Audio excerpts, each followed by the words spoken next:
ladies and gentlemen.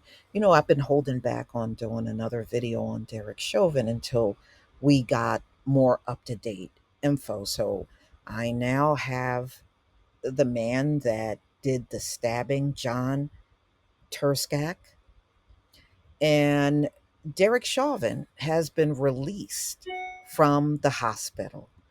So I didn't want to just come and bring you the same info. We already know he's been stabbed 22 times. We already know he was at the hospital, but we didn't have very much information as far as updates are concerned. So Derek Chauvin returns to prison after attack. And the man that they said did the stabbing is the one you see in the picture, former FBI informant John Turscak. And he's been charged with attempted murder. Now, this is a man that was already serving a 30-year sentence. So this is going to be on top of the 30-year sentence that he is currently serving in the same prison with Derek Chauvin. Now, no matter what, Derek Chauvin have to complete his time in prison. And in my opinion, it's kind of counterproductive to send him anywhere else. This man is a walking target right now. And he's going to be a target in any prison in this country at this point. So I guess they're going to probably isolate him more and try to secure him more. That's about all you can really do. And that would virtually be done anywhere he's sent. But because of the way he killed George Floyd and it went out worldwide, he's not going to be safe. Okay. So, former police officer Derek Chauvin has returned to federal prison in Arizona more than a week after a fellow inmate stabbed him 22 times with a shank in a library, and this took place on Black Friday. And they're claiming it was inspired by Black Lives Matter movement. And I doubt if this inmate, John Turscak, is part of Black Lives Matter. Somehow I'm just not believing he is. Chauvin is serving more than 20 years for the death of George Floyd for depriving him of his civil rights in a May 2022 counter encounter that kicked off a nationwide protest. So, Chauvin's family said they were very concerned about the facility's capacity to protect Derek from future harm. Well, they really can't. They really couldn't do that anywhere, you know? And who's to say the CO is not going to look the other way as he's being attacked? I'm just saying those things do happen. So his lawyer, Greg Erickson, told the Star Tribune they remain unassured that any charges have been made, you know, and of course, they are concerned about his safety. So, John Turscak, 52 years old. Now, you can tell this picture was probably taken a number of years back.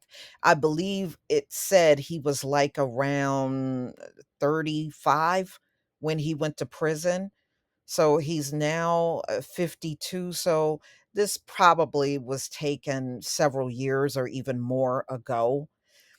Allegedly told federal corrections officers that he targeted Chauvin because he was a high profile inmate, that he plotted the attack for a month, and that he would have killed him if guards had not intervened, according to court documents.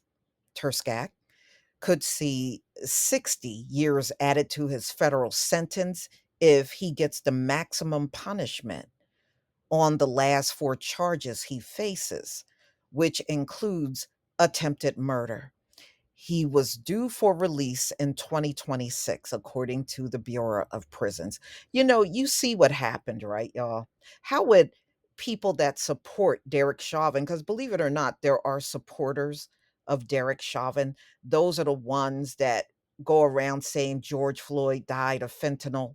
How would you like, after this attack, we start saying and start driving a campaign that Derek Chauvin didn't get stabbed up? He suffered from taking fentanyl. How would you like if we did that? There's video footage on what happened to George Floyd. There's no footage on what happened to Derek Chauvin. We can say virtually anything. Derek Chauvin, he suffered from an overdose of fentanyl. He didn't get stabbed up. How would you like if we do that? No, you'd be mad as hell, and you know it. So let's go on. Turscak, a former gang member and a snitch that dropped he was dropped as an FBI informant for dealing drugs, green lighting, assaults, and extorting money, according to prosecutors. He allegedly told investigators that he picked Black Friday for the attack to symbolize both BLM and the Black Hand of the Mexican Mafia prison gang. Now, those two groups could not be further apart. One definitely have nothing to do with the other, and I'm still trying to figure out the connection between BLM and Black Friday. I'm not feeling you on that connection at all. So anyway, the attack took place from behind in a law library inside of the Federal Correctional Institute in Tucson on November 24th. Authorities said guards intervened immediately, but Erickson questioned how fast the response really was, noting Chauvin, and by the time they showed up, he was already stabbed 22 times and looked like he did the stabbing from behind, according to what this is saying. So he came up on Derek Chauvin from behind. So, anyway, why was Derek allowed into a law library without a guard in close enough proximity to stop the possible attack? His family continues to wonder. Well, look at it this way, they can't protect Derek Chauvin from the outside any more than any other inmate. There's a lot of families that are concerned about their loved ones that are behind bars and they're not safe. See, once you're in there, you can't pick up a phone and call 911 if something happens. You really have no defense whatsoever, especially if the COs are not going to watch you. Then you really are a sitting duck, just like Derek Chauvin. But nah, y'all, it was fentanyl. It was fentanyl. So, anyway, let's move on. Prison experts have warned that Chauvin, like other high profile inmates, is at an increased risk. He was a dead man walking from his first day in prison. So, and they're saying this is definitely not going to be the last attack on him. Hmm. So, this is according to Keith Rover, a former prison minister and host of the Lighter Side of Serial Killer podcast. Okay, so in an appeal filed last month, Chauvin, in his new evidence, was not responsible for the death of George Floyd. And of course, the Supreme Court threw that thing clear out of there. Okay, so his appeal that he didn't kill George Floyd, fentanyl did, the Supreme Court wouldn't even entertain it. So he was trying to appeal for a new trial. There doesn't need to be a new trial when it comes down to Derek Chauvin. Let's stop this nonsense. There does not need to be a new trial. You have a video from start to finish what happened to George Floyd. And by the way, what happened to that counterfeit $20? I keep asking and nobody's answering. What happened to the counterfeit $20? There does not need to be a new trial. Not now, not ever, when it comes down to Derek. Derek need to shut the hell up and do his time. All right.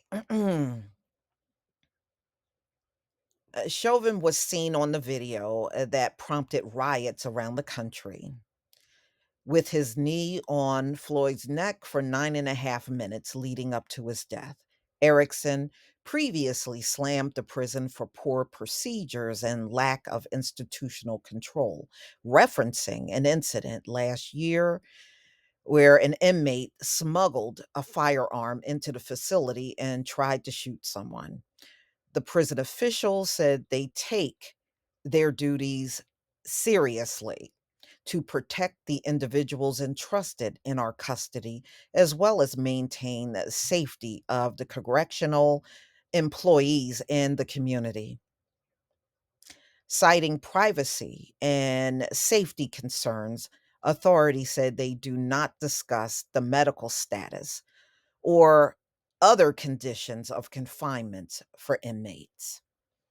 So, y'all, that's all we know. He is released from the hospital and back at the facility where he was stabbed in.